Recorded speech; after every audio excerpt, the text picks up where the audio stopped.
Ninakusalimu katika jina la Bwana wetu Yesu Kristo, na ninakukaribisha katika mwendelezo wa kujifunza lesoni ya Biblia Andikoni, na tupo katika juma la 5 lenye somo lisemalo jinsi ya kujifunza Biblia.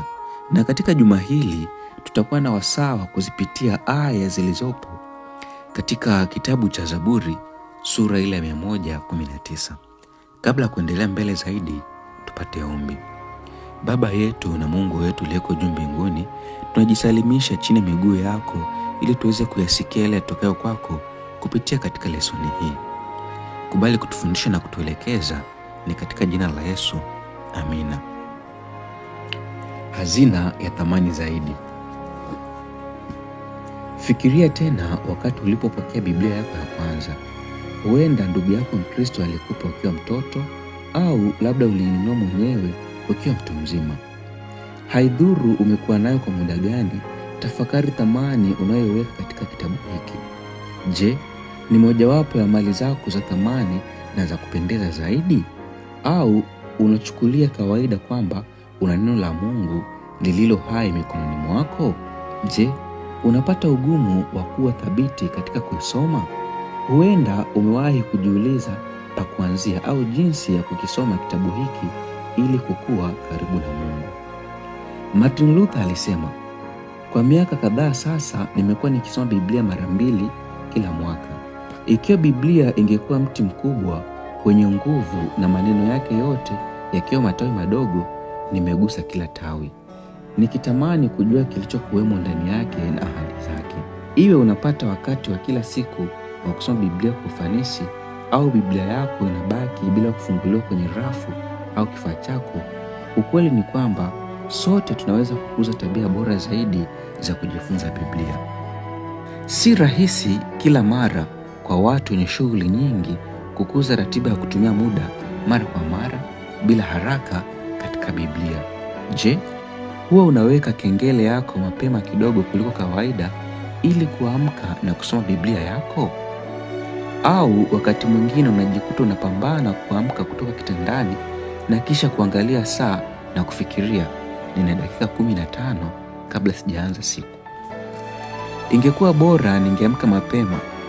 Je, umewahi kupitia hali ya kufanya maombi mafupi au kusoma sura kwa haraka kabla ya kuingia katika shughuli za siku, na mwishowe ukaona dhamiri yako imeridhishwa lakini moyo wako haujaridhika na matokeo? Shughuli nyingi za maisha zina njia ya kubana muda wetu wa faragha na Mungu hadi pale unapopoteza nguvu yake. Ellen White aliweka jambo hili hivi: hakuna faida kubwa inayopatikana kutokana na kusoma maandiko kwa haraka.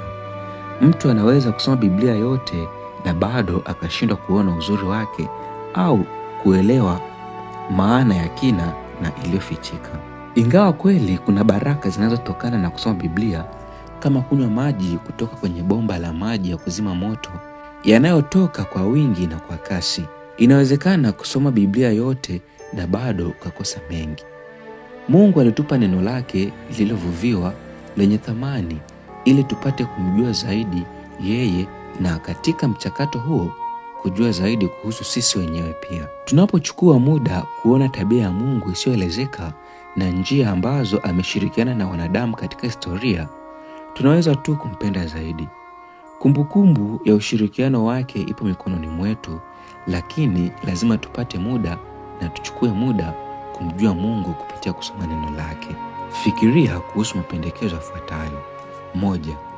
Muombe Mungu aweke shauku moyoni mwako kwa ajili yake. Dai ahadi zilizoko katika Yeremia 29 fungu la 13 na Zaburi 37 fungu la 4. Mwalike ya kuamsha mapema kuliko kawaida, au akupe muda katika siku yako wa kutumia pamoja naye. 2. Salimisha muda wako kwa Mungu. Ndiyo, una shughuli nyingi na kuna mambo mengi ya dharura ya kufanya, lakini muda na Mungu ni wa thamani sana.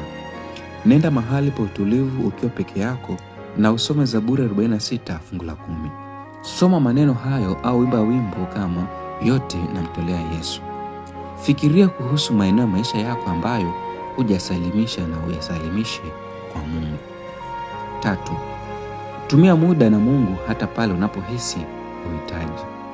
Kama vile unavyohitaji uamuzi wa dhati na mpango wa utekelezaji ili kuwa na afya, mfano kufanya mazoezi, kula vizuri, kupata usingizi wa kutosha, vivyo hivyo unahitaji uamuzi wa dhati ili kudumisha uhusiano wa karibu pamoja na Mungu.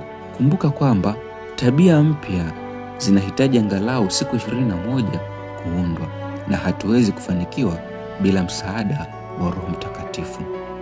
Mambo ya kufanya: andika Zaburi 119 fungu la 97 hadi 104 kutoka katika tafsiri ya chaguo lako.